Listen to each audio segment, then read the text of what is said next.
The way to success 0 to 100% എന്ന നമ്മുടെ podcast സീരീസിൻ്റെ 2025 ആദ്യത്തെ എപ്പിസോഡാണ് ഇത്. ഈ എപ്പിസോഡിലേക്ക് എല്ലാവർക്കും സ്വാഗതം.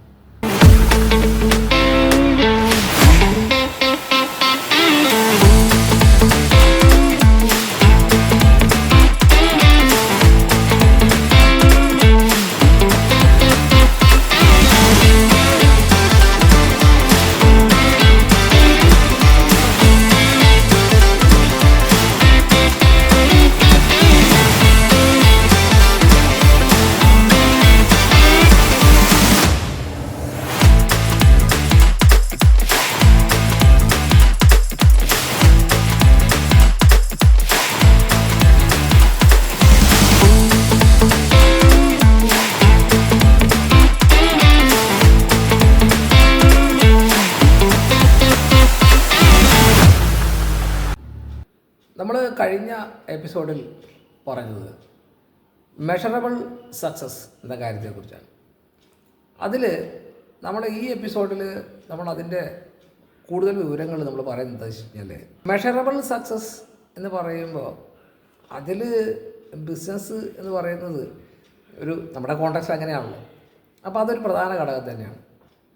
അപ്പോൾ എന്തുകൊണ്ടാണ് മെഷറബിൾ സക്സസിൻ്റെ കാര്യത്തിൽ ഒരു ബിസിനസ് ആസ്പെക്റ്റിൽ നമ്മൾ ചിന്തിക്കുന്നത് ചോദിച്ചാൽ, നമ്മൾ ഈ എപ്പിസോഡിൻ്റെ അല്ലെങ്കിൽ ഈ ഒരു പോഡ്കാസ്റ്റ് സീരീസിൻ്റെ ആദ്യം മുതൽ തന്നെ പറയുന്നത് ബിസിനസ്സിനെ കുറിച്ചും അല്ലെങ്കിൽ സക്സസ്സിനെ കുറിച്ചുമാണ്.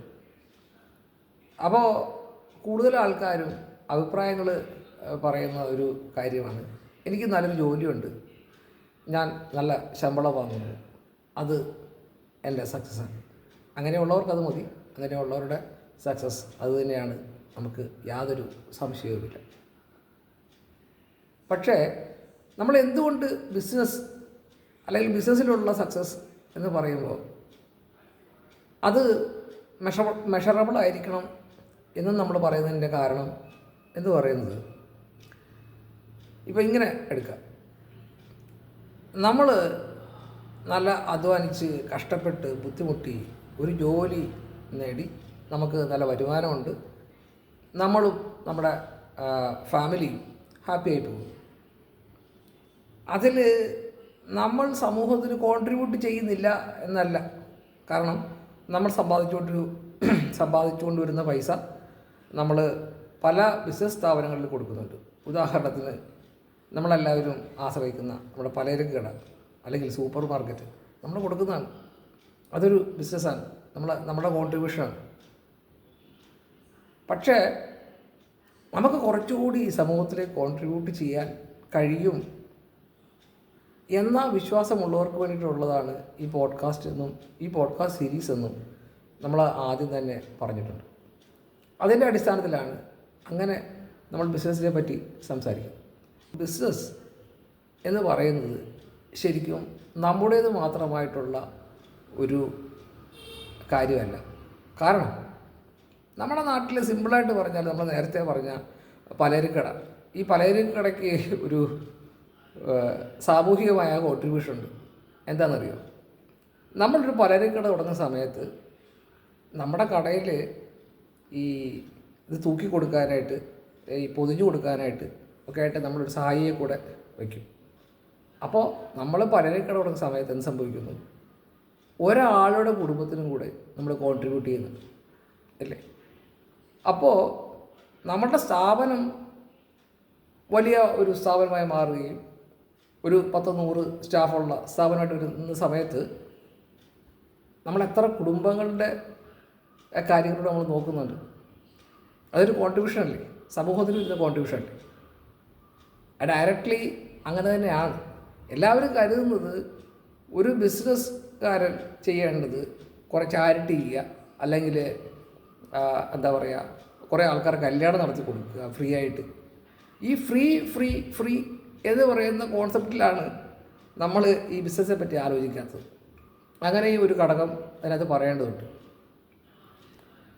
പക്ഷേ ഓരോ ബിസിനസ്സുകാരും നമ്മുടെ സമൂഹത്തിന് വേണ്ടിയിട്ട് ഒരുപാട് കോൺട്രിബ്യൂഷൻ നടത്തുന്നുണ്ട്. കാരണം നമ്മൾ 30 ദിവസം അല്ല 26 ദിവസം അധ്വാനിച്ച് ആ കമ്പനിക്ക് വേണ്ടിയിട്ട് ചില കാര്യങ്ങൾ ചെയ്യുകയും അതിൽ നിന്ന് അദ്ദേഹം ലാഭം ഉണ്ടാക്കിയതിന് ശേഷം നമുക്ക് ശമ്പളം തരുമ്പോൾ നമ്മുടെ കുടുംബത്തെക്കുറിച്ച് ആ കമ്പനി നഷ്ടത്തിലാണെങ്കിലും ആ കമ്പനി നഷ്ടത്തിലാണെങ്കിൽ അദ്ദേഹം നമുക്ക് എങ്ങനെ ശമ്പളം തരും? അപ്പോൾ എന്തായി? നമ്മുടെ കുടുംബം പട്ടിണിയായി. അപ്പോൾ ആ കമ്പനി നടത്തുന്ന ആൾ, അതിൻ്റെ മുതലാളി അല്ലെങ്കിൽ ആ എൻ്റർപ്രണർ ശമ്പളം മേടിക്കുന്ന നമുക്ക് വേണ്ടിയിട്ടും കൂടിയാണ് അദ്ദേഹത്തിൻ്റെ സ്ട്രാറ്റജീസ് അല്ലെങ്കിൽ ആ ബിസിനസ്സിൻ്റെ കാഴ്ചപ്പാടുകൾ ഉണ്ടാക്കുന്നത്, നടത്തിക്കൊണ്ടു പോകുന്നത്. അപ്പോൾ നമ്മൾ ഒരു ബിസിനസ് ചെയ്യേണ്ടതിൻ്റെ ആവശ്യകതയെ പറ്റിയാണ് നമ്മൾ പറഞ്ഞത്. ഇപ്പോൾ പ്രധാനപ്പെട്ട നമ്മുടെ സാംസ്കാരിക പ്രമുഖരായിട്ടുള്ള ആളുകൾ, നമ്മുടെ സന്തോഷ് ജോർജ് കുളങ്ങര സാർ ഉൾപ്പെടെ പറയുന്നൊരു കാര്യമുണ്ട്. നമ്മൾ ശമ്പളം വാങ്ങിക്കുന്നവരായി ജീവിക്കാൻ ശ്രമിക്കാതെ, ഇപ്പം എല്ലാവരും പറയുന്ന കാര്യമാണ്, എനിക്ക് ഇവിടെ ശമ്പളം കിട്ടാത്തതുകൊണ്ടാണ് ഞാൻ UK പോകുന്നത്, അല്ലെങ്കിൽ ഞാൻ അമേരിക്കയ്ക്ക് പോകുന്നത്, അവിടെ നല്ല സാഹചര്യങ്ങളുണ്ട്, അവിടെ ശമ്പളം കൂടുതലുണ്ട്. ശരിയാണ്. ഈ അമേരിക്ക എന്ന് പറയുന്ന രാജ്യത്തിൻ്റെ എക്കണോമി എങ്ങനെയാണ് അത്രയും വലിയ നമ്മളെപ്പോലുള്ള അവരുടെ രാജ്യത്തുള്ള ആളുകളെ കൂടാതെ ഇത് നേരെ ഒരുപാട് ദൂരം ഇപ്പുറത്തുള്ള നമ്മുടെ രാജ്യത്തിലെ ആൾക്കാർക്ക് കൂടി ശമ്പളം കൊടുക്കാൻ കപ്പാസിറ്റി ഉള്ള രാജ്യമായി എങ്ങനെയാണ് മാറിയതെന്ന് നമ്മൾ ചിന്തിക്കുന്നില്ല. അതേസമയം നമുക്ക് ഇവിടെ നമുക്ക് ബിസിനസ്സുകളുണ്ടെങ്കിൽ നമുക്ക് ഈ പറയപ്പെടുന്ന അമേരിക്കയിൽ കിട്ടുന്ന അതേ സാലറി തരാൻ കഴിയുന്ന ഒരു ബിസിനസ് സ്ഥാപനം നമ്മൾ കെട്ടിപ്പടുക്കുകയാണെങ്കിൽ നമ്മളെന്തിന് അമേരിക്കയെക്കുറിച്ച് ചിന്തിക്കണം? പോകണ്ടെന്നല്ല, അമേരിക്ക മാത്രമല്ല, ലോകത്തുള്ള എല്ലാ രാജ്യങ്ങളിലും നമ്മൾ പോകേണ്ടതും അവിടെ വസിക്കുന്നവരുടെ ജീവിതം അല്ലെങ്കിൽ ആ സാമൂഹിക സാംസ്കാരിക പശ്ചാത്തലങ്ങൾ നമ്മൾ അനുഭവിക്കുകയും അറിയുകയും വേണ്ടത് തന്നെയാണ്. പക്ഷേ വിദേശത്തേക്ക് പോവുക എന്ന് ആലോചിക്കുന്ന സമയത്ത് നമുക്കെപ്പോഴും മനസ്സിൽ വരുന്ന 1-2 രാജ്യങ്ങളുണ്ട്. ഒന്നുകിൽ അമേരിക്ക, അല്ലെങ്കിൽ കുറേ അധികം രാജ്യങ്ങളിലെ ഒരു ഗ്രൂപ്പായിട്ടുള്ള യൂറോപ്പ്. ഇതാണ് നമ്മളുടെ മനസ്സിലുള്ളത്. ഏഷ്യൻ രാജ്യങ്ങൾ എടുക്കുകയാണെന്നുണ്ടെങ്കിൽ ചൈനയെ സംബന്ധിച്ചിടത്തോളം ചൈനയുടെ ഇപ്പോഴത്തെ വളർച്ച എന്ന് പറയുന്നത് എത്ര അഭൂതപൂർവമായ വളർച്ചയാണ്. അത് അവരെങ്ങനെയാണ് അത് നേടിയത്? അപ്പോൾ നമുക്ക് ഈ പറഞ്ഞ കാര്യങ്ങളിൽ നിന്നും ഞാൻ പറയാൻ ഉദ്ദേശിച്ച കാര്യം എന്ന് പറയുന്നത്, ഒരു രാജ്യത്തിൻ്റെ അല്ലെങ്കിൽ സമൂഹത്തിൻ്റെ ഒരു സാമ്പത്തികമായിട്ടുള്ള ഉന്നമനം ഉണ്ടാകുമ്പോൾ മാത്രമാണ് നമ്മുടെ സമൂഹം വികസിക്കുകയും നമ്മൾ ഓരോരുത്തരും നല്ല രീതിയിലുള്ള ശമ്പളം വാങ്ങുന്നവരായിട്ടായിക്കോട്ടെ അല്ലെങ്കിൽ ബിസിനസ്സുകാരായിക്കോട്ടെ ഏത് രീതിയിലായാലും ഉള്ള ഒരു സക്സസ്സിനെ നമ്മൾ കാണുന്നത്. നമ്മൾ ബിസിനസ് ചെയ്യില്ല, നമുക്ക് ശമ്പളം തരാൻ ആൾ വേണം എന്ന് പറയുന്ന ഒരു ലോജിക്ക് നിങ്ങൾക്ക് തന്നെ ആലോചിച്ച് നോക്കാവുന്നതാണ്. അപ്പോൾ അതുകൊണ്ടാണ് നമ്മൾ കൂടുതലും ബിസിനസ്സിനെ പറ്റി സംസാരിക്കുന്നത്. അപ്പോൾ ബിസിനസ്സിലെ സക്സസ്സിൻ്റെ മെഷർമെൻറ്റ്സ്, അല്ലെങ്കിൽ നമ്മൾ നേരത്തെ പറഞ്ഞ മെഷറബിൾ സക്സസ്സിൻ്റെ കാര്യത്തിൽ നമ്മൾ പറഞ്ഞ ഒരു കാര്യമാണ് സമൂഹത്തിൻ്റെ വളർച്ചയ്ക്ക് ബിസിനസ് കൂടിയേ തീരും. നമ്മുടെ കഴിഞ്ഞ എപ്പിസോഡുകളിലായിട്ട് പല പ്രമുഖരായിട്ടുള്ള ആളുകൾ ഇതിനെക്കുറിച്ച് സംസാരിക്കുകയുണ്ടായി. അതിൽ ജെയിൻ സാറ് പറഞ്ഞ ഒരു കാര്യമുണ്ട്. കച്ചവടത്തിൻ്റെയും കലയുടെയും നമ്മൾ വാക്ക് എന്ന് പറഞ്ഞാൽ കോം എന്നാണ്. കോം എന്ന് പറഞ്ഞാൽ കമ്മ്യൂണിക്കേഷനാണ് എന്ന് പറയുന്നത്. ഇവിടെ നമ്മുടെ നാട്ടിൽ തന്നെ ഇപ്പം ഞാൻ നിങ്ങളോട് സംസാരിക്കുന്നത് നിങ്ങൾ കേൾക്കുന്നുണ്ടെങ്കിൽ അല്ലെങ്കിൽ കാണുന്നുണ്ടെങ്കിൽ അല്ലെങ്കിൽ അതിൻ്റെ ഒരു നല്ല വശമാണ്. അപ്പോൾ ഈ കമ്മ്യൂണിക്കേഷനാണ് നമ്മളുടെ ലൈഫിനെ മുന്നോട്ട് കൊണ്ടുപോകും. ഇതാണ് നമ്മൾ ആദ്യം മുതൽ പറഞ്ഞുകൊണ്ടിരുന്ന കഥകളെക്കുറിച്ച് ഉള്ള കഥകളുടെ പ്രാധാന്യം എന്ന് പറയുന്നത്. കഥകൾ എങ്ങനെയാണ് മനുഷ്യനെ ഇൻഫ്ലുവൻസ് ചെയ്യുന്നത് അല്ലെങ്കിൽ നമ്മുടെ ബിസിനസ്സിനെ ഇൻഫ്ലുവൻസ് ചെയ്യുന്നത്? അതിനു മുമ്പ് നമ്മൾ മനസ്സിലാക്കേണ്ട ഒരു കാര്യമുണ്ട്. നമ്മളൊരു കഥ ഉണ്ടാകുമ്പോൾ ആദ്യം വേണ്ട എന്താണ്? ആ കഥയ്ക്ക് ഒരു പശ്ചാത്തലമാണ്, അല്ലേ? നമ്മൾ നേരത്തെ ഒരു എപ്പിസോഡിൽ നമ്മുടെ പ്രേമലു എന്ന സിനിമയെക്കുറിച്ചിട്ട് നമ്മൾ സംസാരിച്ചു. അപ്പോൾ അതിൻ്റെ പശ്ചാത്തലം എന്ന് പറയുന്നത് ഹൈദരാബാദാണ് എന്ന് നമ്മൾ പറയുണ്ടായി. അപ്പോൾ ഈ ഹൈദരാബാദ് എന്ന ഒരു പുതുമയുള്ള പശ്ചാത്തലത്തിലേക്ക് ആ സാധാരണമായിട്ടുള്ള വളരെ സിമ്പിളായിട്ടുള്ള ഒരു കഥയെ പറിച്ചു കണ്ടപ്പോൾ നമ്മളത് പൈസ മുടക്കി പോയി കണ്ട് ആസ്വദിക്കുക തന്നെ ഉണ്ടായി. ഇതുപോലെ തന്നെയാണ് ഒരു ബ്രാൻഡ് മേക്കിങ്ങിലും സംഭവിക്കുന്നത് എന്നാണ് ഇതുവരെയും ഞാൻ പറയാൻ ശ്രമിച്ച കാര്യം. ഇനി അത് സിനിമയല്ലേ എന്ന് നമുക്ക് വേണമെങ്കിൽ ചിന്തിക്കാം. പക്ഷേ ഞാനൊരു ചോദ്യം ചോദിക്കട്ടെ.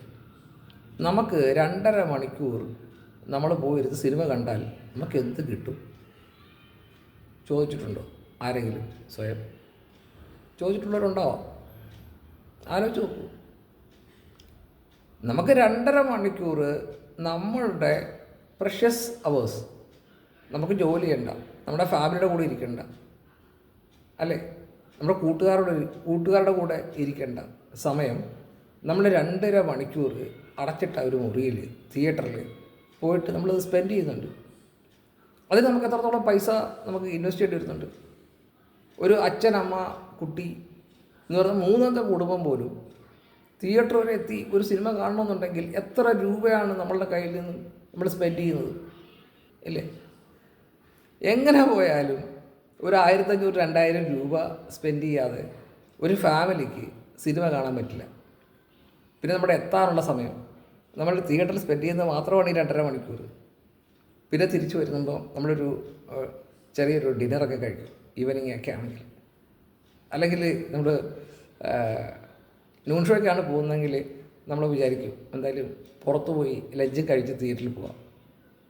ഇങ്ങനെ ഇത്രയും പൈസയും സമയവും സ്പെൻഡ് ചെയ്ത് നമ്മൾ ഈ തിയേറ്ററിലെത്തിയാൽ നമുക്ക് എന്താണ് കിട്ടുന്നത്? ആലോചിച്ചു. നമുക്ക് കിട്ടുന്നത് എന്താണ്? ഒരു ഫീലാണ്, അല്ലേ? പലതരത്തിലുള്ള ഫീലിങ്ങുകളുണ്ടാകും. ഇപ്പം ചിലപ്പോൾ ചില സിനിമകൾ കാണുമ്പോൾ നമ്മൾ ആത്മാർത്ഥമായിട്ട് കരയും, അല്ലെങ്കിൽ ആത്മാർത്ഥമായിട്ട് പൊട്ടിച്ചിരിക്കും. ഇനി അതുമല്ല എന്നുണ്ടെങ്കിൽ കഴിഞ്ഞ ദിവസം ഒരു സിനിമയുടെ റിവ്യൂ പറയുന്ന ഒരു പയ്യൻ പറയുന്നത് കേട്ടു, എൻ്റെ രക്തം തിളച്ചുകൊണ്ടിരിക്കുകയാണ് ചേട്ടാ. അതുകൊണ്ട് എന്താണ് സംഭവിക്കുന്നത്? അപ്പോൾ ആ രക്തം അവിടെ തിളയ്ക്കുന്ന ഒരു അവസ്ഥ ഉണ്ടാകുന്നുണ്ട്. അപ്പോൾ ഇതിന് ചില സൈക്കോളജിക്കൽ അനാലിസിസുകളും കാര്യങ്ങളൊക്കെ ഉണ്ട്. എന്ന് പറയുന്നത് പോലെ നമ്മൾ ചിന്തിച്ചു കഴിഞ്ഞാൽ നമ്മളുടെ ഒരുപാട് പ്രശ്നങ്ങളിലൂടെ കടന്നു പോകുന്ന നമ്മളുടെ ജീവിതത്തിനിടയ്ക്ക് നമുക്ക് സിനിമ എൻ്റർടൈൻമെൻ്റ് ആണെന്ന് പറയും. ശരിക്കും എൻ്റർടൈൻമെൻ്റാണ് അല്ല. നമ്മളുടെ കുറേയധികം പ്രശ്നങ്ങളെ നമുക്ക് സോൾവ് ചെയ്യാൻ പറ്റുന്ന ഒരിടം കൂടിയാണ് തിയേറ്റർ എന്ന് പറഞ്ഞാൽ നിങ്ങൾ സമ്മതിക്കും. കാരണം നമ്മൾ ജീവിതത്തിലുണ്ടാകുന്ന ഒരുപാട് പ്രശ്നങ്ങളെ അഭിമുഖീകരിച്ച് തകർത്തിരിക്കുന്ന സമയത്തോ അല്ലെങ്കിൽ സന്തോഷിച്ചിരിക്കുന്ന സമയത്തോ ഒക്കെ ആയിരിക്കും നമ്മൾ തിയേറ്ററിൽ പോയി ഒരു സിനിമ കാണുന്നത്. അല്ലാതെ നമുക്ക് ഭയങ്കര സാമ്പത്തിക പ്രതിസന്ധികളൊക്കെ ഉള്ള സമയത്ത് നമുക്കൊരു സിനിമ കണ്ടു കളയാൻ വിചാരിക്കത്തില്ല. എന്ത് തന്നെ ആയിക്കോട്ടെ, നമ്മൾ തിയേറ്ററിൽ സ്പെൻഡ് ചെയ്യുന്ന ഒരു 2 അല്ലെങ്കിൽ 2.5 മണിക്കൂർ സമയത്ത് നമ്മൾ ഒരുപാട് കാര്യങ്ങൾ നമ്മൾ ആക്റ്റീവായിട്ടോ പാസീവായിട്ടോ നമ്മൾ മനസ്സിലാക്കുന്നുണ്ട്. ഒരു പക്ഷേ നമ്മൾ നമ്മുടെ ജീവിതം തന്നെ ആയിരിക്കും സ്ക്രീനിൽ കാണുന്നത്. ഇനി അതുമല്ലെങ്കിൽ നമ്മളുടെ മനസ്സിലുള്ള എനിക്കൊരാൾ അങ്ങനെ ഒരാളായിത്തീരണം എന്ന നമ്മളുടെ ആഗ്രഹം, ഡിസയർ, അത് സ്ക്രീനിൽ കാണുമ്പോൾ നമുക്കൊരു സന്തോഷം തോന്നുന്നുണ്ട്. ചിലരൊക്കെ അതിൽ ഇൻസ്പയർഡ് ആകുന്നുണ്ട്, അല്ലേ? അപ്പോൾ ഈ ഒരു 2.5 മണിക്കൂർ നമ്മളുടെ മനസ്സിനെയും ശരീരത്തെയും നമ്മൾ റിലാക്സ് ചെയ്യിക്കാനോ അല്ലെങ്കിൽ ഏതെങ്കിലും വികാരത്തിലൂടെ കടത്തിവിടുമ്പോൾ നമുക്കുണ്ടാവുന്ന ആശ്വാസത്തിന് വേണ്ടിയിട്ടാണ് നമ്മൾ ഈ പറയപ്പെടുന്ന 2.5 മണിക്കൂർ നമ്മൾ സ്പെൻഡ് ചെയ്യുന്നത്. ഇനി സിനിമയൊക്കെ വിട്ടിട്ട് നമുക്ക് നമ്മുടെ റിയൽ ലൈഫിലേക്ക് വരാം. നമ്മൾ പറയും നമ്മൾ ഒരു ഷർട്ട് മേടിച്ചു അല്ലെങ്കിൽ ഒരു ഷൂസ് മേടിച്ചു എന്നൊക്കെ പറയും. ശരിക്കും നമ്മളതാണോ വാങ്ങിയത്? ഇപ്പോൾ നമ്മളെ സംബന്ധിച്ചിടത്തോളം നമുക്ക് വളരെ ഇഷ്ടപ്പെട്ടിട്ടുള്ള അല്ലെങ്കിൽ നമ്മൾ ആഗ്രഹിച്ചിട്ടുള്ള ഒരു ഷർട്ടാണ് നമ്മൾ മേടിക്കുന്നത്. അതിന് വേറൊരു കാരണം കൂടി ഞാൻ പറയാം. ഇപ്പം ഞാൻ ഈ കറുത്ത ഷർട്ട് ഇടുന്ന സമയത്ത് എനിക്ക് ഈ ഷർട്ട് ഇടുക എന്നുള്ളതല്ല അതിൽ കാര്യം. ഈ ഷർട്ട് ഇട്ട് എന്നെ ആളുകൾ കാണുമ്പോൾ അവർക്ക് തോന്നുന്ന ഒരു വികാരമുണ്ട്. അത് കിട്ടാൻ വേണ്ടിയിട്ടാണ് ഞാൻ ഈ ഷർട്ട് മേടിച്ചത്, അല്ലെങ്കിൽ ഞാൻ ഈ കളർ ഷർട്ട് അല്ലെങ്കിൽ ഈ ബ്രാൻഡിൻ്റെ ഷർട്ട് മേടിക്കുന്നത് അതിന് വേണ്ടിയിട്ടാണ്. ഇത് ഞാൻ മാത്രമല്ല, നമ്മളെല്ലാവരും ഷർട്ട് മേടിക്കുന്നത്, എന്തിനൊരു മുട്ടുസൂചി മേടിക്കുന്നത് പോലും ഈ ഒരു വികാരത്തിൻ്റെ മുകളിലാണ്, അല്ലേ? അതായത് ഒരാൾ പോലും ഒരു പ്രൊഡക്റ്റോ സർവീസോ വാങ്ങിക്കുന്നില്ല എന്ന് പറഞ്ഞാൽ അംഗീകരിക്കാൻ കഴിയും. നമ്മൾ വാങ്ങിക്കുന്നത് ഈ സിനിമയുടെ കാര്യം പറഞ്ഞ പോലെ തന്നെ നമ്മുടെ ഫീലാണ് നമ്മൾ മേടിച്ചത്. നമ്മൾ ഈ ഷർട്ട് നമ്മൾ മേടിക്കുന്ന സമയത്ത് നമ്മൾ ആലോചിക്കുന്ന കാര്യം എന്താണ്? ഈ ഷർട്ട് മേടിച്ചത് കൊണ്ട് കാര്യമില്ലല്ലോ. ഈ ഷർട്ട് ഇട്ട് എന്നെ കാണുമ്പോൾ മറ്റുള്ളവർക്ക് എന്നെക്കുറിച്ച് തോന്നുന്ന മതിപ്പ്, അല്ലേ? ആ ഫീല് കിട്ടാൻ വേണ്ടിയിട്ടാണ് ഞാൻ ഷർട്ട് മേടിച്ചത്. അല്ലെങ്കിൽ ഷർട്ട് ഇടാതെ നടന്നാൽ പോരെ. ആര് വിചാരിച്ചെന്താണ്? അപ്പോൾ ഈ ഷർട്ടിൻ്റെ ഈ കളറിന് എന്നെ സംബന്ധിച്ചിടത്തോളം എനിക്കൊരു കോൺഫിഡൻസും കൂടെ തരുന്നുണ്ട്, ഇല്ലേ? അപ്പോൾ ഓരോ പ്രൊഡക്റ്റിനെ പറ്റി നമ്മളെങ്ങനെ ചിന്തിച്ചാൽ നമ്മൾ ഓരോരുത്തരും വാങ്ങുന്നത് പ്രൊഡക്റ്റല്ല, നമ്മുടെ ഫീലാണ് നമ്മൾ വാങ്ങിക്കുന്നത്. അല്ലെങ്കിൽ നമുക്ക് എന്താണോ ഫീൽ ചെയ്യേണ്ടത് അതിനനുസരിച്ചുള്ള പ്രൊഡക്റ്റ് മാത്രമാണ് നമ്മൾ വാങ്ങിക്കുന്നത്, അല്ലേ? ഇപ്പോൾ നമ്മൾ ചില ആൾക്കാർ പറയും നമ്മൾ പ്രീമിയം കോഫി കഴിക്കാറുണ്ട്. എന്താണ് പ്രീമിയം? ഈ പ്രീമിയം എന്ന് പറയുന്നത്, ഇപ്പോൾ ഞാനിപ്പോൾ ഒരു കാപ്പിപ്പൊടി കച്ചവടം തുടങ്ങുകയാണെന്നുണ്ടെങ്കിൽ എനിക്ക് നല്ലൊരു ഫീലുണ്ടാക്കുന്ന ഒരു കവറിലാക്കി നല്ലൊരു പരസ്യം ചെയ്തിട്ട് അല്ലെങ്കിൽ നല്ലൊരു വീഡിയോ ചെയ്തിട്ട് എനിക്കത് നിങ്ങളെ കൊണ്ട് ഫീൽ ചെയ്യിപ്പിക്കാൻ പറ്റില്ലേ ഇത് പ്രീമിയം ആണെന്ന്? അല്ലാതെ നമ്മൾ ആരെങ്കിലും ഈ പ്രീമിയം കോഫി എന്ന് പറയുന്ന കോഫി നമ്മൾ വീട്ടിൽ കൊണ്ടുവന്ന് അത് പൊട്ടിച്ചിട്ട് ഇത് നമ്മൾ നമ്മൾ ലാബിലേക്ക് അയച്ച് ഇതിൻ്റെ ക്വാളിറ്റി പരിശോധിച്ചതിന് ശേഷമാണോ നമ്മൾ കഴിക്കുന്നത്? അല്ലല്ലോ.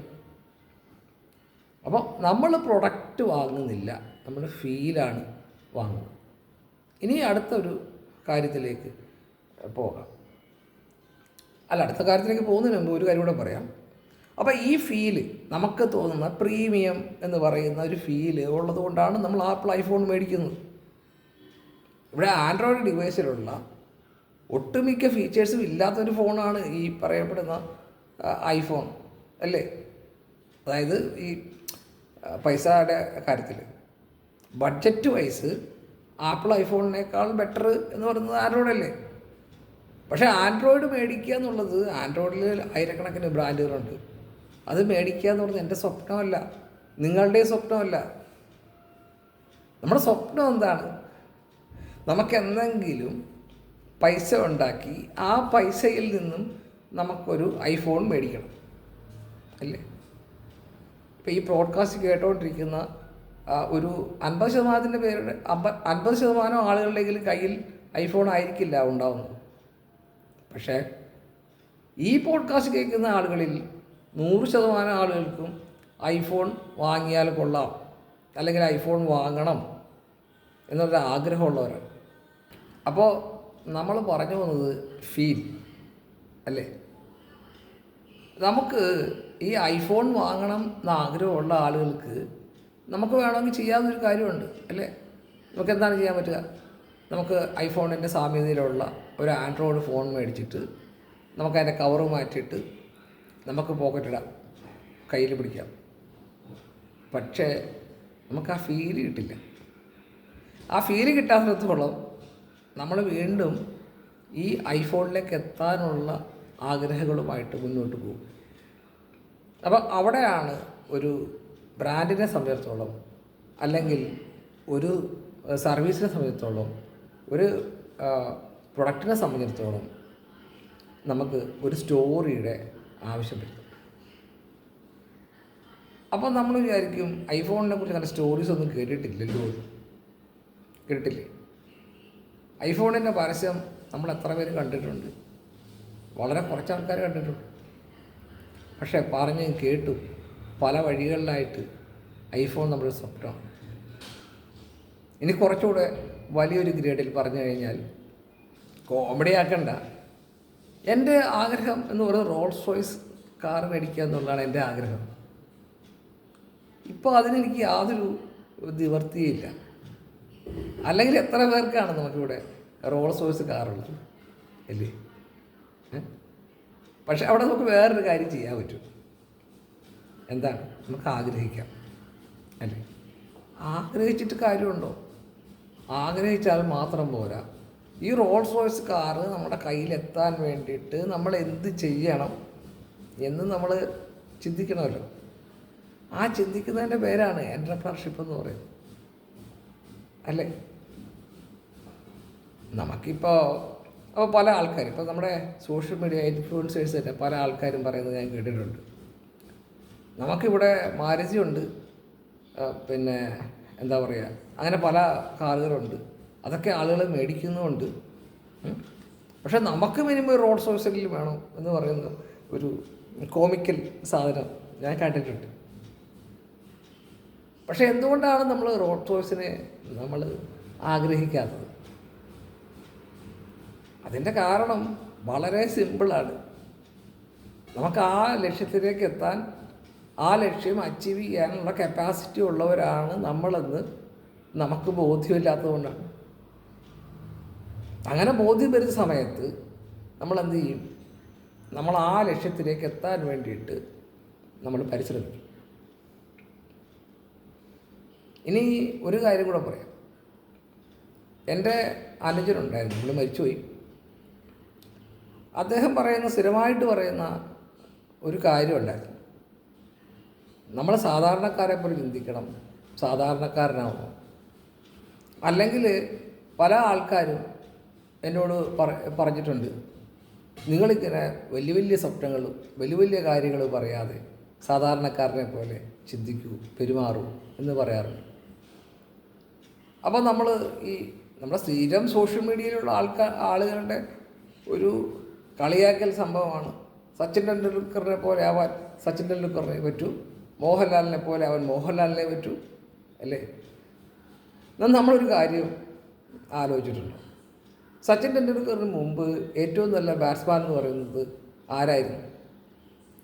ഗവാസ്കറായിരുന്നു. ഗവാസ്കറിനെ നമ്മൾ കൊണ്ടാടിയപ്പോൾ അന്ന് ഒരു സച്ചിൻ ഉണ്ടാകുമെന്ന് നമ്മളൊരിക്കലും പ്രതീക്ഷിച്ചിട്ടില്ല. അന്ന് ഗവാസ്കർ ബാറ്റ് ചെയ്യുന്ന സമയത്ത് അന്ന് ഔട്ട് പെറുക്കിയായിട്ട് നിന്ന സച്ചിൻ ടെണ്ടുൽക്കറാണ് ഇന്നത്തെ എന്താ പറയുക, ക്രിക്കറ്റിൻ്റെ ദൈവം എന്ന് പറയുന്ന സച്ചിൻ അല്ലേ? ഇന്നിപ്പോൾ സച്ചിനും മാറി, നാളെ വേറൊരാൾ വരും. അപ്പോൾ അന്ന് ഈ ഗവാസ്കർ ബാറ്റ് ചെയ്യുന്ന സമയത്ത് ഔട്ട് പെറുക്കിക്കൊണ്ട് നിന്ന നമ്മുടെ സച്ചിൻ വിചാരിക്കുകയാണ്, ഞാനൊരു ഔട്ട് പെറുക്കിയല്ലേ, ഞാനിനി എന്ന് എങ്ങനെ എപ്പോൾ ഗവാസ്കറിനെ പോലെ ആവാനാണ്. സച്ചിൻ ശ്രമിച്ചത് ഗവാസ്കറിനെ പോലെ ആവാനല്ല, പകരം നല്ലൊരു ബാറ്റ്സ്മാൻ ആവാനാണ്. അവിടെയാണ് വ്യത്യാസം. ഗവാസ്കർ ആവണ്ട, നമുക്ക് സച്ചിനും ആവണ്ട. നമുക്കാവേണ്ട എന്താണ്? നല്ലൊരു ബാറ്റ്സ്മാൻ ആയാൽ മതി അല്ലേ? ഇനി ഇതിൽ അടുത്ത ഒരു ഘടകം എന്ന് പറയുന്നത്, നമ്മൾ വിചാരിക്കും നമ്മൾ നിൽക്കുന്ന ചുറ്റുപാടുകളിൽ നിന്നിട്ട് നമുക്ക് എങ്ങനെയാണ് ഈ ഗോൾ അച്ചീവ് ചെയ്യാൻ കഴിയും. നമുക്ക് ഈ കടയിൽ 20 രൂപയ്ക്ക് ഈ മിനറൽ വാട്ടർ വാങ്ങിക്കാൻ കിട്ടും. ഇതേ ബ്രാൻഡിൻ്റെ ഇതേ മിനറൽ വാട്ടർ തന്നെ നമ്മൾ എയർപോർട്ടിൽ നിന്ന്, ഇവിടുന്ന് ആകെ എത്ര ദൂരമുണ്ട്? ഞാനിപ്പോൾ കൊച്ചിയിൽ താമസിക്കുന്ന ആളാണ്, 25 വർഷമായിട്ട് കൊച്ചിയിൽ താമസിക്കുന്ന ആളാണ്. ഇവിടുന്ന് എനിക്കൊരു 20 മിനിറ്റ്സ് അല്ലെങ്കിൽ 25 മിനിറ്റ്സ് യാത്ര ചെയ്ത് കഴിഞ്ഞാൽ എയർപോർട്ടിലെത്തും അല്ലേ? അവിടെ എത്തി എയർപോർട്ടിൽ നിന്ന് ഇതേ 20 രൂപയുടെ ഒരു ബോട്ടിൽ വാട്ടർ മേടിക്കുന്ന സമയത്ത് നമുക്ക് എത്ര രൂപ കൊടുക്കേണ്ടി വരും? ചിന്തിച്ച് നോക്കിയാൽ. ഇനി അത് ഇതേ ബോട്ടിൽ തന്നെ ഇവിടുന്ന് എക്സ്പോർട്ട് ചെയ്ത് എവിടെ, ദുബായിൽ നമ്മുടെ സ്വപ്നഭൂമിയായിട്ടുള്ള ദുബൈയിലെത്തിയിട്ട് അവിടെ നിന്ന് വാങ്ങിച്ചു നോക്കും, എത്ര രൂപയാവും അല്ലേ? അപ്പോൾ നമ്മുടെ ചുറ്റുപാടുകൾ നമ്മളെ സ്വാധീനിക്കുന്നുണ്ട്. ചുറ്റുപാടുകൾ മാറുന്ന സമയത്ത് നമുക്ക് ചില വാല്യൂസ് ആഡ് ചെയ്യപ്പെടുന്നുണ്ട് അല്ലേ? അപ്പോൾ ചുറ്റുപാടുകൾ ഒരു വലിയ ഘടകം. പത്തനംതിട്ടക്കാരനെ ഞാൻ കഴിഞ്ഞ 25 വർഷമായിട്ട് കൊച്ചിയുടെ ഭാഗമാണ്. ഞാനിപ്പോൾ കൊച്ചിക്കാരനാണ്. എന്തുകൊണ്ടാണ് ഞാൻ പത്തനംതിട്ടയ്ക്ക് തിരിച്ചു പോകാത്തത്? പത്തനംതിട്ട മോശമാണെന്നല്ല പറയുന്നത്. ഞാൻ എന്തുകൊണ്ടാണ് പത്തനംതിട്ടയ്ക്ക് തിരിച്ചു പോകാത്തത്? കൊച്ചിയിൽ തന്നെ നിൽക്കാനായിട്ട് ശ്രമിക്കുന്നത്, കൊച്ചിയിൽ തന്നെ 25 വർഷമായിട്ട് ജീവിക്കുന്നത് എന്തുകൊണ്ടാണ്? അവിടെ പത്തനംതിട്ടയിൽ ഞാൻ ജനിച്ചത് വളരെ ഒരു കുഗ്രാമം എന്ന് പറയുന്ന, അല്ലെങ്കിൽ അങ്ങനെ പറയപ്പെടാവുന്ന ഒരു ഗ്രാമത്തിൽ ജനിച്ച ആളാണ് ഞാൻ. എനിക്ക് അവിടെ ചിന്തിക്കാവുന്നതിന്, ചെയ്യാവുന്നതിന് പരിധികളുണ്ട്. അതുകൊണ്ടാണ് 2004 എറണാകുളത്തെത്തിയ, അല്ലെങ്കിൽ കൊച്ചിയിലെത്തിയ ഞാൻ ഇപ്പോൾ കൊച്ചിക്കാരനാണെന്ന് അഭിമാനിക്കുന്നത്. ഞാൻ മാത്രമല്ല, ഈ കൊച്ചി സിറ്റിക്കകത്ത് ജീവിക്കുന്ന 10-15 ലക്ഷത്തോളം ആളുകളിൽ 80% ഇതുപോലെ പല നാടുകളിൽ നിന്ന് വന്ന ആളുകളാണ്. എല്ലാവരും ഇവിടെ എത്തുകയും കൊച്ചിക്കാരൻ ആവുകയും അല്ലെങ്കിൽ കൊച്ചിക്കാരിയാവുകയും കൊച്ചിയുടെ ഭാഗമാകുകയും ചെയ്യും. അതെന്തുകൊണ്ടാണ്? എന്തുകൊണ്ട് ഇതേ ഒരു ആലോചനയോടു കൂടി നമ്മൾ തിരുവനന്തപുരത്തിന് പോകുന്നില്ല? കാരണം കൊച്ചിക്കൊരു പ്രത്യേകതയുണ്ട് അല്ലേ? നിങ്ങൾക്ക് എല്ലാവർക്കും അറിയാവുന്ന പ്രത്യേകത തന്നെയാണ്. കൊച്ചി എന്ന് പറയുന്നത് ബിസിനസ്സുകളുടെ, സ്റ്റാർട്ടപ്പുകളുടെ ഒരു നാട് അല്ലേ? എന്നാൽ ഏറ്റവും വലിയ ബിസിനസ്സുകാരുള്ളത് കൊച്ചിയിലല്ല, തൃശ്ശൂരാണ്. പക്ഷേ തൃശ്ശൂർ ഉള്ള ഏത് ബിസിനസ്സുകാരെ എടുത്താലും അവർക്ക് എല്ലാവർക്കും തന്നെ ഇവിടെ കൊച്ചിയിലൊരു സ്ഥാപനമുണ്ട് അല്ലേ? അതെന്തുകൊണ്ടാണ്? നമുക്ക് കൊച്ചി നമ്മുടെ വളർച്ചയെ സ്വാധീനിക്കുന്ന, നമ്മുടെ വളർച്ചയ്ക്കുള്ള ഒരു ഉത്തേജനമാകുന്ന ഒരു സിറ്റിയാണ് കൊച്ചി. അങ്ങനെയാണെങ്കിൽ ദുബായ് മോശമാണോ എന്ന് ചോദിക്കാം. ദുബായൊക്കെ തന്നെ ന്യൂയോർക്കല്ലേ അല്ലേ? അപ്പം നമ്മുടെ ചുറ്റുപാടിൽ നിന്നുകൊണ്ട് നമുക്ക് ആക്സസ് ചെയ്യാൻ പറ്റുന്ന, ബിസിനസ്സുകാരനാവാൻ സാധ്യതയുള്ള, അല്ലെങ്കിൽ ബിസിനസ്സിൻ്റെ കാര്യങ്ങളെ സപ്പോർട്ടീവായിട്ട് കൊണ്ടുപോകാൻ കഴിയുന്ന ഒരു ജനസമൂഹമുള്ള നാടാണ് കൊച്ചി. അതുകൊണ്ടാണ് കൊച്ചിയിൽ തന്നെ സ്റ്റിക്ക് ഓൺ ചെയ്യുന്നത്. ഞാൻ മാത്രമല്ല, ഭൂരിപക്ഷം ആളുകൾ അല്ലേ? നമുക്ക് പഠിച്ച് മിടുക്കനായി ഒരു ജോലി മേടിക്കാനാണെങ്കിൽ ഇവിടെ പോകണം, നമ്മൾ കൊച്ചി നിൽക്കേണ്ടി വരും. എനിക്ക് പത്തനംതിട്ടയിൽ ഞാൻ മേടിക്കാൻ ഉദ്ദേശിക്കുന്ന, അല്ലെങ്കിൽ ഞാൻ മേടിച്ചുകൊണ്ടിരുന്ന ഒരു സാലറി തരാൻ പത്തനംതിട്ടയിൽ ഒരു സ്ഥാപനമില്ല, സർക്കാർ സ്ഥാപനം പോലും ഇല്ല. അപ്പോൾ ഇവരെന്ത് ചെയ്യാൻ പറ്റും? എനിക്ക് കൊച്ചിയിലേക്ക് വന്നേ പറ്റും. അവിടെയാണ് വീണ്ടും നമ്മുടെ ബിസിനസ് എന്ന് പറയുന്ന സാഹചര്യത്തിലേക്ക് വരുന്നത്. അപ്പം നമുക്ക് സാലറി വേണം, നമ്മൾ പഠിച്ച് മിടുക്കനായി വലിയ ജോലി കിട്ടി നമുക്ക് സാലറി കിട്ടണം എന്നുണ്ടെങ്കിൽ എന്ത് വേണം? കൊച്ചി പോലെയുള്ള സ്ഥലത്ത്, അല്ലെങ്കിൽ ബിസിനസ്സിന് വളരാൻ സാധ്യതയുള്ള സ്ഥലത്ത് അങ്ങനെ ഒരു ബിസിനസ് നടത്തിക്കൊണ്ട് പോകുന്ന ഒരാൾ വേണം. ഇപ്പോൾ എഞ്ചിനീയറിംഗ് പഠിക്കുന്ന ഭൂരിപക്ഷം കുട്ടികൾ പറയുന്ന കാര്യമാണ് ഇൻഫോ പാർക്കിലൊരു ജോലി, അറ്റ്ലീസ്റ്റ് ഇൻഫോ പാർക്കിലൊരു ജോലി അല്ലേ? ഈ ഇൻഫോ പാർക്കിലെ ജോലി ഈ പഠിക്കുന്ന എഞ്ചിനീയറിംഗ് പഠിച്ച് കഴിഞ്ഞ് വരുന്ന ആളിന് കൊടുക്കണമെന്നുണ്ടെങ്കിൽ അവിടെ ഒരു ഇൻഫോ പാർക്കിലൊരു കമ്പനി വേണ്ടേ? ആ കമ്പനിക്ക് വേണ്ടി ജോലി ചെയ്യുമ്പോഴല്ലേ ഈ പൈസ കിട്ടുന്നത് അല്ലേ? അപ്പോൾ ഇനി ഒരു കാര്യം കൂടെ പറയാം. നമ്മൾ പഠിച്ച് ജോലി കിട്ടി, മിടുക്കനായി ജോലി കിട്ടി, നമ്മൾ സമ്പാദിച്ചാൽ നമ്മുടെ കുടുംബത്തിന് കൊള്ളാം അല്ലേ? പക്ഷേ സമൂഹത്തിന് വേണ്ടിയിട്ട് എന്തെങ്കിലുമൊക്കെ ചെയ്യേണ്ടതിൻ്റെ ആവശ്യകത ഓരോ പൗരനുണ്ട്. അത് ജോലിക്കാർക്ക് മാത്രമല്ല, അവിടെ കോർപ്പറേറ്റ് റെസ്പോൺസിബിലിറ്റി എന്ന് പറയുന്ന ഒരു സാഹചര്യം കൂടെ വരും. അത് നമുക്ക് പിന്നീട് പറയാം.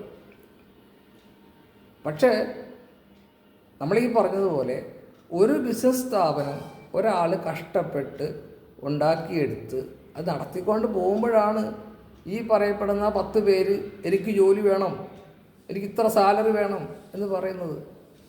അപ്പോൾ മേക്ക് ഇറ്റ് ഹിം എന്ത് ഈ സാലറി തരാൻ കപ്പാസിറ്റി ഉള്ളവനായിട്ട് അവനെ വളർത്തിയാൽ മാത്രമേ അവന് നമുക്ക് സാലറി തരാൻ പറ്റുള്ളൂ. അപ്പോൾ അങ്ങനെ ചിന്തിക്കുന്ന ഒരു യുവതലമുറ, ഒരു സമൂഹം വളർന്നു വന്നെങ്കിൽ മാത്രമേ നമുക്ക് ഈ പറയപ്പെടുന്ന സാലറിയെക്കുറിച്ച് ചിന്തിക്കാൻ പോലും അവകാശമുള്ളൂ.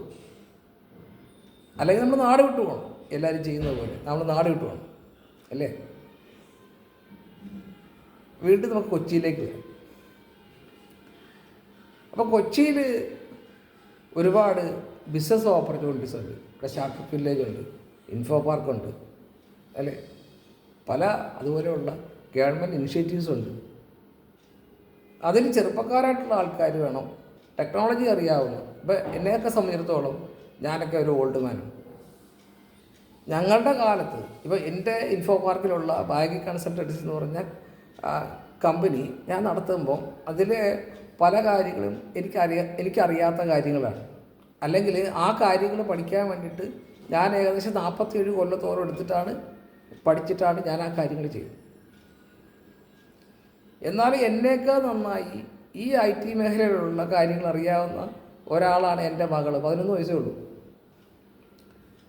അപ്പോൾ അവർ ഈ ടെക്നോളജിയിലേക്കാണ് പിറന്നു വീണത്, അവർ ഈ ടെക്നോളജിയിലാണ് ജീവിക്കുന്നത്.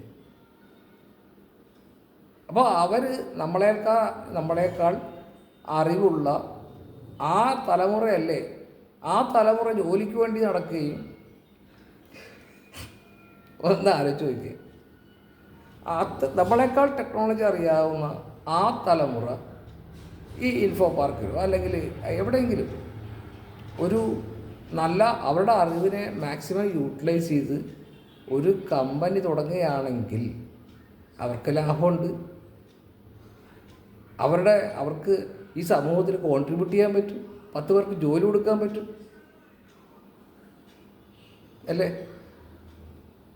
അതല്ലാതെ ഈ പറയപ്പെടുന്ന അറിവുകളെല്ലാം എനിക്കുണ്ട്, ഞാൻ അമേരിക്കൻ കമ്പനിയിലെ ജോലി ചെയ്യുള്ളൂ എന്ന് പറഞ്ഞാൽ ഇന്ത്യ എവിടെ നിൽക്കും? അടുത്ത 10, 20, 30 കൊല്ലത്തിനുള്ളിൽ ഇന്ത്യയുടെ സ്ഥാനം എന്തായിരിക്കും? അല്ലെങ്കിൽ നമ്മുടെ കേരളത്തിൻ്റെ സ്ഥാനം എന്തായിരിക്കും?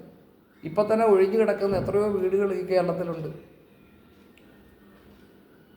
അപ്പോൾ ഞാൻ പറഞ്ഞു വന്നത് 3 കാര്യങ്ങളാണ്. കഥകൾ എങ്ങനെയാണ് നമ്മളെ സ്വാധീനിക്കുന്നത്, മനുഷ്യനെ സ്വാധീനിക്കുന്നത്. നമ്മൾ കഥകൾ എങ്ങനെയാണ് ഒരു ബിസിനസ്സിനെ നമ്മൾ സപ്പോർട്ട് ചെയ്യുന്നത്, ബിസിനസ് എങ്ങനെയാണ് സമൂഹത്തെ സപ്പോർട്ട് ചെയ്യുന്നത്. ഈ ബിസിനസ് ഒരു സമൂഹത്തെ സപ്പോർട്ട് ചെയ്യുമ്പോൾ ആ സമൂഹം എങ്ങനെയാണ് വളർന്നു വരുന്നത്, അതിൻ്റെ ഏറ്റവും നല്ല ഉദാഹരണമാണ് കൊച്ചി. ഇത്രയും കാര്യങ്ങളാണ് ഞാനിപ്പോൾ പറഞ്ഞത്. അപ്പോൾ ഇപ്പം ഞാനീ പറഞ്ഞു വന്ന കൂട്ടത്തിൽ തന്നെ നിങ്ങൾക്ക് മനസ്സിലായി കാണും, കൊച്ചി എന്ന് പറയുന്നത് എൻ്റെ ഒരു വികാരമാണ് അല്ലെങ്കിൽ കൊച്ചിയെ ഞാൻ എത്രത്തോളം സ്നേഹിക്കുന്നുണ്ട്. കൊച്ചി എന്ന് പറയുമ്പോൾ എനിക്കൊരു ഫീലുണ്ട് അല്ലേ. എനിക്കറിയാം നമ്മൾ കേരളത്തിൻ്റെ പല ഭാഗത്തോട്ടും യാത്ര ചെയ്യുന്ന സമയത്ത് എല്ലാവരും ആഗ്രഹിക്കുന്നതാണ് കൊച്ചിയിലേക്ക് വരണം, കൊച്ചിയിൽ ജീവിക്കണം എന്നാണ് ആഗ്രഹിക്കുന്നത്. ഇനി ഒരു കാര്യം കൂടെ പറഞ്ഞോട്ടെ, കൊച്ചി എന്ന് പറയുന്നത് കേരളത്തിൻ്റെ മാത്രം ഒരു ബിസിനസ് ക്യാപിറ്റലല്ല. ഒരു കാലത്ത് ലോകത്തിൻ്റെ മുഴുവൻ ബിസിനസ് ക്യാപിറ്റലായിരുന്നു കൊച്ചി. ആ ചരിത്രം, ആ കഥകൾ നമുക്ക് അടുത്ത പ്രാവശ്യം പറയാം. പക്ഷേ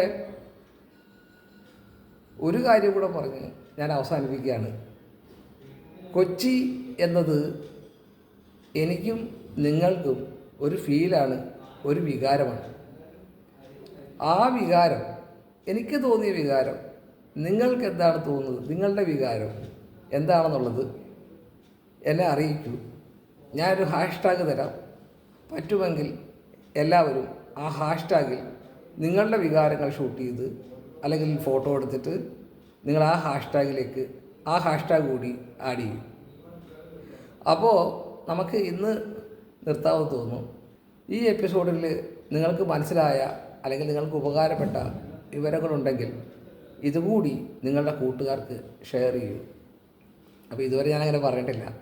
എന്നാലും അപ്പോൾ അടുത്ത ആഴ്ച വീണ്ടും കാണുന്നവരെ നിങ്ങളുടെ സുഹൃത്ത് ശ്രീനു ല.